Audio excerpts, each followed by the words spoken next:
Hello everyone, welcome to my YouTube channel Gyan Oxygen. बच्चों, आज के इस वीडियो में हम डेटा हैंडलिंग के बारे में डिस्कस करेंगे। हम ये समझेंगे कि डेटा होता क्या है, डेटा कितने टाइप्स के होते हैं।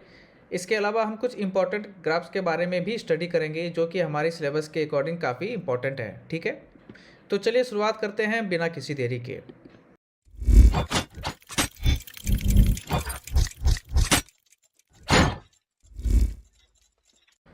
डेटा एक इन्फॉर्मेशन होता है, आपको बस इतना ही ध्यान में रखना है। डेटा क्या होता है? एक इन्फॉर्मेशन। अब ये किसी भी फॉर्म में हो सकता है, numbers, words, measurement, observations, etc। आपका नाम क्या है वो भी एक डेटा है, आपका एज क्या है वो भी एक डेटा है, आप किस स्कूल में पढ़ते हो वो भी डेटा है, आपके स्कूल का एड्रेस क्या है वो भी एक डेटा है। तो ये सारे इन्फॉर्मेशन क्या कहलाते हैं? डेटा। डेटा कितने टाइप्स के होते हैं? डेटा जनरली दो टाइप्स के होते हैं, पहला रॉ डेटा और दूसरा होता है ऑर्गेनाइज डेटा। रॉ डेटा क्या होता है कि जब आप पहली बार डेटा कलेक्ट करते हो ना कहीं से, तो वो हमारा क्या होता है? रॉ डेटा हो जाता है। ठीक है, वो क्या होता है? हमारा रॉ डेटा हो जाता है।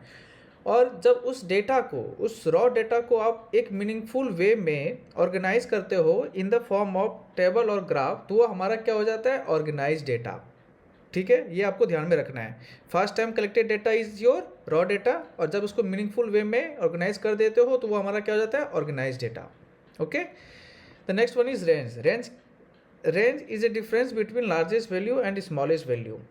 ठीक है, अब मान लीजिए कि आपके पास डेटा कुछ ऐसा है, 1 2 3 4 5 6 7, ये आपके पास डेटा है। तो आपसे ये पूछा जा रहा है कि इसका रेंज क्या होगा। तो इसमें लार्जेस्ट वैल्यू कितना है? 7, स्मॉलेस्ट वैल्यू कितना है? 1। तो हमारा रेंज क्या हो जाएगा? 7 - 1 = 6। ये हमारा रेंज हो जाएगा। Okay, the next one is data handling. Data handling is the process of collecting, organizing the data in a way that can be used for analysis and decision making. Data handling एक process है जिसमें हम लोग data collect करते हैं, उसको organise करते हैं इस तरह से ताकि उस पर एनालिसिस किया जा सके, और उस एनालिसिस के बेसिस पे हम अपने डिसीजंस लेते हैं। ओके, तो चलिए इन सारे कॉन्सेप्ट्स को एक एग्जांपल के थ्रू समझने की कोशिश करते हैं। मान लेते हैं कि एक टेस्ट में टोटल 20 बच्चों ने पार्टिसिपेट किया। ओके, और इन सब का स्कोर कुछ इस तरह रहा, किसी ने 40 स्कोर किया, किसी ने 42, किसी ने 46। तो ये क्या है? हमारा फर्स्ट टाइम कलेक्टेड डेटा है, तो हमारा ये क्या हो जाएगा? रॉ डेटा, राइट, क्योंकि ये फर्स्ट टाइम हम लोगों ने कलेक्ट किया है। अब हम क्या करेंगे? इस रॉ डेटा को ऑर्गेनाइज करेंगे ताकि हम लोग एनालिसिस कर सके। हमने यहाँ क्या किया? इसको एक टेबल के फॉर्म में अरेंज कर दिया। हमने सारे स्कोर्स का यहाँ पर एक यूनिक वैल्यू ले लिया, जैसे 40, 42, 44। और हमने नेक्स्ट कॉलम में ये भी मेंशन किया कि ये जो 40 मार्क्स है वो कितने स्टूडेंट्स लेकर के आए हैं। तो 40 कितने लेकर के आए हैं? 4। 42 कितने लेकर आए हैं? 4। ये क्या हो गया? हमारा ऑर्गेनाइज डेटा हो गया। अब इसके ऊपर हम लोग एनालिसिस कर सकते हैं। तो इस केस में रेंज क्या हो जाएगा? तो हमारा मैक्सिमम मार्क्स कितना है? 50, और लोएस्ट मार्क्स कितना है? 40। तो हमारा रेंज क्या हो जाएगा?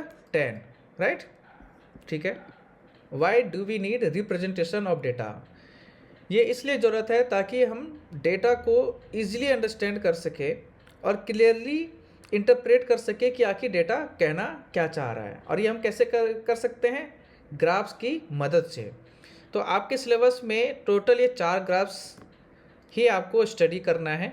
ठीक है, वो है pictograph, bar graph, double bar graph and circle graph, और इसे हम पाई चार्ट के नाम से भी जानते हैं।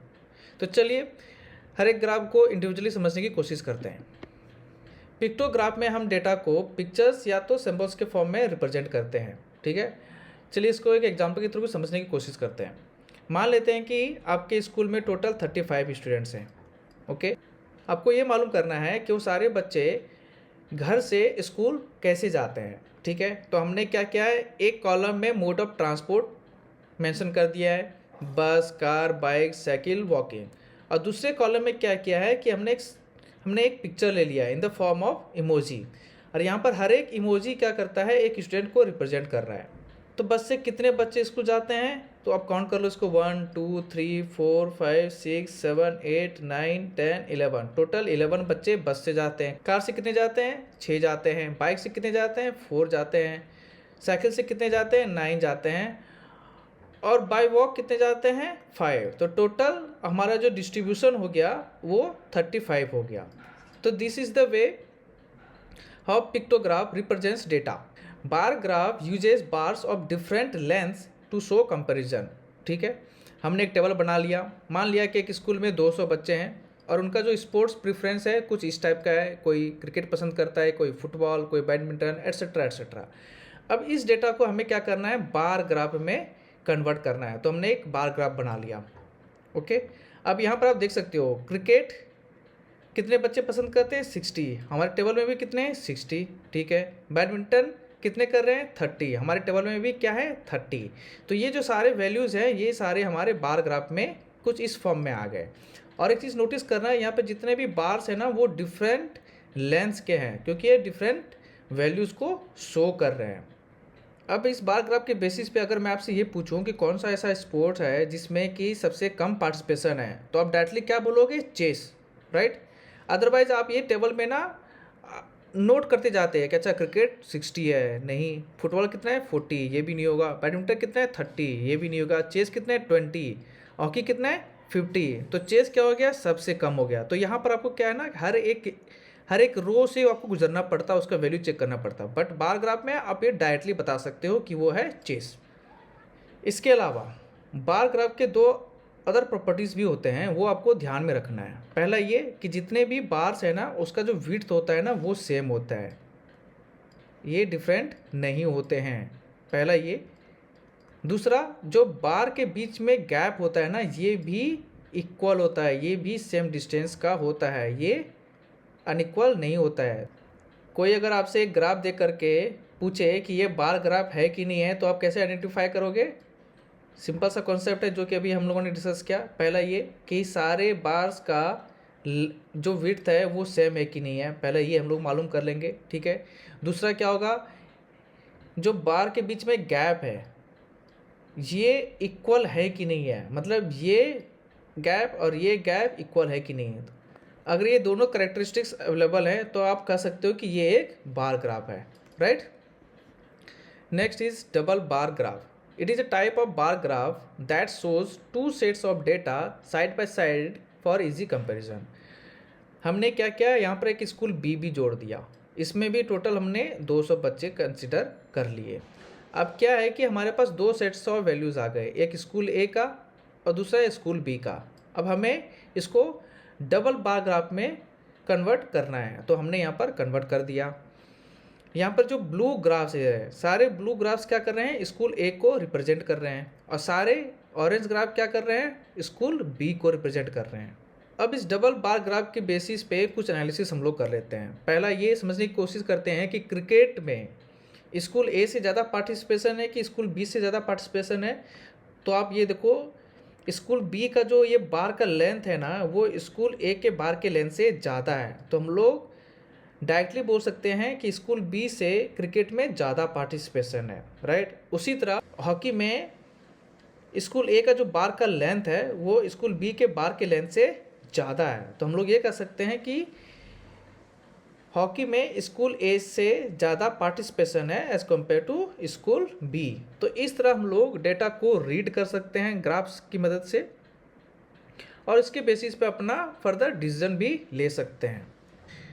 एक और एग्जांपल समझ लेते हैं। इसमें हमने एक टेबल बना रखा है कि children who prefer walking and cycling, school A से कितना है 40-45, स्कूल बी से कितना है 55-25, स्कूल सी से कितना है 15-35। इसको हमें क्या करना है, ग्राफिकल फॉर्म में रिप्रेजेंट करना है।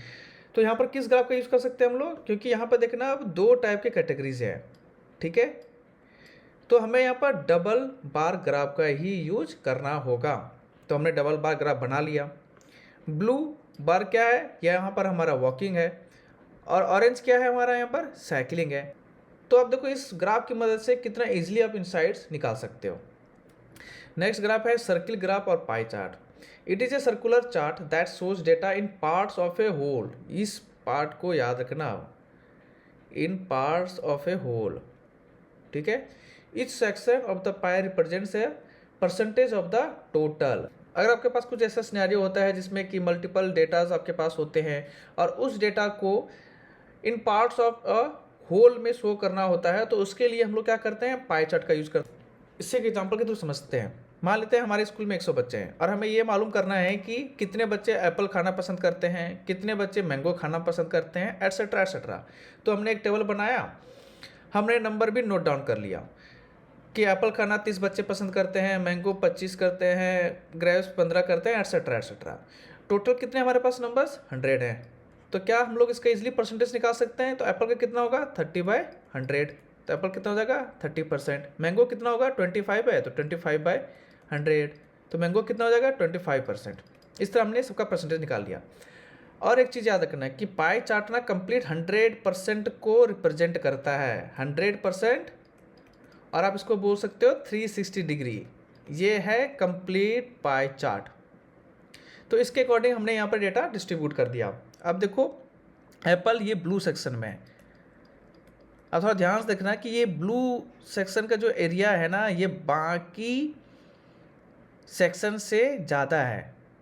ऑब्वियसली होगा ही, क्योंकि ये 30% है। उसके बाद क्या है, मैंगो 25%, ये इन सब से ज़्यादा है, फिर 20% बनाना हो गया, एट्सेट्रा एट्सेट्रा। तो हम लोग इसको पाई चार्ट में ऐसे शो कर सकते हैं। एक और एग्जांपल देखते हैं पाई चार्ट से रिलेटेड। मान लेते हैं कि आपको आपके पापा ने सवेरे 100 रुपया दिया और आपसे ये बोले कि बेटा जाओ मार्केट और तुमको जो कुछ करना है तुम करो, लेकिन शाम को आकर के मुझे पाई चार्ट बना के देना है तुमको कि कैसे इस 100 रुपीज़ का तुमने दिन भर में यूज किया। तो आप सबसे पहले मॉर्निंग में उठे और आपने बोला यार चलो चॉकलेट खा लेते हैं, ठीक है। तो चॉकलेट में आपने क्या कर दिया 25 रुपीज़ स्पेंड कर दिया, आपने 25 का चॉकलेट खा लिया। फिर आपको याद आया कि मेरे दोस्तों ने बोला है कि शाम को बॉल लेकर के आना है, नहीं तो क्रिकेट नहीं खेल पाओगे। तो हमने मार्केट से बॉल खरीद लिया, कितने का 50 रुपये का। अब शाम को खेलने के बाद मन किया कि भाई गोलगप्पा खा लेते हैं, गोलगप्पा खाते हुए घर चलते हैं। तो गोलगप्पा में आपने 25 रुपया खर्च कर दिया, तो टोटल कितने हो गए 100। आपके पापा ने कितने दिए थे 100। तो आपको इस 100 में आपका डिस्ट्रीब्यूशन क्या है वो चीज़ शो करना है पापा को। तो चलिए एक पाई चार्ट बना लेते हैं। सबसे पहले एक सर्किल बना लेते हैं। अब ये देखो चॉकलेट 25 है, तो 100 में 25 है मतलब 25%, इसको लिख सकते हैं, बिल्कुल लिख सकते हैं। बॉल कितना हो जाएगा 50%, गोलगप्पा कितना हो जाएगा 25%, ठीक है। और हमने क्या सीखा था, पूरा पाई चार्ट कितना होता है 100% होता है। तो इसका 50% क्या हो जाएगा, एक जस्ट एक स्ट्रेट लाइन, मतलब एक डायमीटर खींच दो यहाँ पर। तो ये जो पोर्शन है ना, ये हमारा हो जाएगा बॉल 50%, राइट। फिर क्या बोलता है, चॉकलेट और गोलगप्पे को 25% शो करना है। तो बाकी जो एरिया बचा अपने पास ये, अब इसे हमें 2 पार्ट में डिवाइड करना है ताकि हम चॉकलेट और गोलगप्पे को शो कर सके इस पाई चार्ट में। तो हमने क्या किया, एक ऐसा परपेंडिकुलर लाइन खींच लिया और इसको नाम दे दिया चॉकलेट 25% और ये हो गया अपना गोलगप्पा 25%। तो इस तरह बच्चों आप पाई चार्ट बना सकते हो, ये काफ़ी ईजी होता है, इसमें ऐसा कुछ नहीं करना होता है। इसके 2 तरीके हैं, आइदर आप इसको परसेंटेज के फॉर्म में कन्वर्ट कर दो, नहीं तो आप इसको एंगल के फॉर्म में कन्वर्ट कर दो। दैट इज़ वेरी इजी, ठीक है। आई होप बच्चों आज का वीडियो आप लोगों को काफ़ी पसंद आया होगा, आपने काफ़ी कुछ सीखा भी होगा। तो प्लीज़ ज़्यादा से ज़्यादा अपने दोस्तों के साथ इसे शेयर करें ताकि उन्हें भी ये बेसिक आइडिया मिल सके, उन्हें भी इस टॉपिक का इम्पोर्टेंस समझ में आए। एंड अगर फिर भी कुछ डाउट रह जाता है तो प्लीज़ लेट मी नो, अगले वीडियो में मैं इसे सॉल्व करने की पूरी कोशिश करूँगा। And please do not forget to like share and subscribe. जय हिंद, जय भारत।